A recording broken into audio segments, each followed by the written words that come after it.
Okay, let's move on to slide 8. And we'll start talking about the industry. So we talked a little bit about economic growth. Oh, we have a visitor. Come on in. Come on in. Oh, Leo. Walk in here so all the students can see. Here's Leo. All right, Leo is from New Jersey. Can you tell that he's not from the South? Look into the camera. He's not from the South. He's from up north. No, Leo is my friend from China, and he's one of my best students. And we have deep conversations about philosophy and the economy, things like that. And Leo was standing outside. He saw me, and he wanted to come in. So is there anything you want to tell the investment students, Leo? Don't be shy. Any advice you want to give them? Leo made an A in this class, so they can make an A in the class. Yeah, yeah. I say you made an A, and that's the way it is, Leo. All right, just check the grade. Okay. So I wanted y'all to meet Leo since he was standing at the door. Here's your chance. You want to give them any advice? Or just get ready to watch all the YouTube videos, I guess. That's it. That'll help you. Heavy class. And do the homework, and you can make an A in this class like Leo did. All right. So let's move on. Thank you, Leo. I appreciate you coming by to see me. If there anyone else out there who wants to say hello to my classes, bring them in. All right. I like your red shoes. Okay. So let's move on. That was a pleasant surprise to see a former student of mine come in. So let's look at industry influences. How does the industry influence stock returns? So once you have evaluated the trends in the overall economy, and we're going to spend an entire chapter on the economy, by the way, then you identify industries that will suffer or prosper in the economic environment that you are forecasting. Every industry behaves differently in the economic cycle. All right, so alternative industries, look, I've just jumped in front of myself here. Alternative industries react in unique ways to economic change at different points in the economic cycle. So there are ways and times in which companies and industries will react to the economic cycle. For example, economic recoveries are stimulated by easy monetary policy and falling interest rates. That's what creates economic momentum. That's what accelerates the economy. All right? Therefore, industries that sell things that respond well to lower interest rates, like housing, appliances, and automobiles, usually do well early in a recovery, which is when interest rates are declining. I just want to see where, so we're going from 8 to 12. All right. In addition to macroeconomic influences, industries respond uniquely to the business cycle based on the operating leverage they have. Remember, we did degree of operating leverage, degree of financial leverage, degree of combined leverage in ManFin. All right, operating leverage refers to the ability of companies to adjust costs when sales are fluctuating. Okay? Operating leverage is achieved by using plant and equipment to produce units at a lower cost per unit, to produce additional units, really. Adding equipment raises depreciation expense. Okay? This is a fixed cost that cannot be eliminated if sales slow. All right, let's get this right. Companies with high operating leverage, like steel, autos, chemicals, plane production, they use a lot of plant and equipment. Therefore, when sales are rising, the cost of sales will fall per unit. And these types of companies tend to outperform in a recovering economy, particularly in the mid and late stages of the economy, and they will underperform in a falling economy.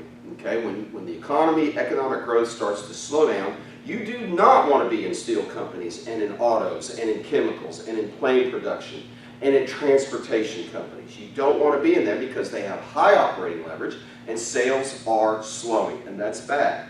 It's a bad combination. Alternatively, food and beverage retailers and drug companies have less operating leverage and less sales variability, and these types of companies tend to underperform in a recovering economy because a recovering economy doesn't help them that much.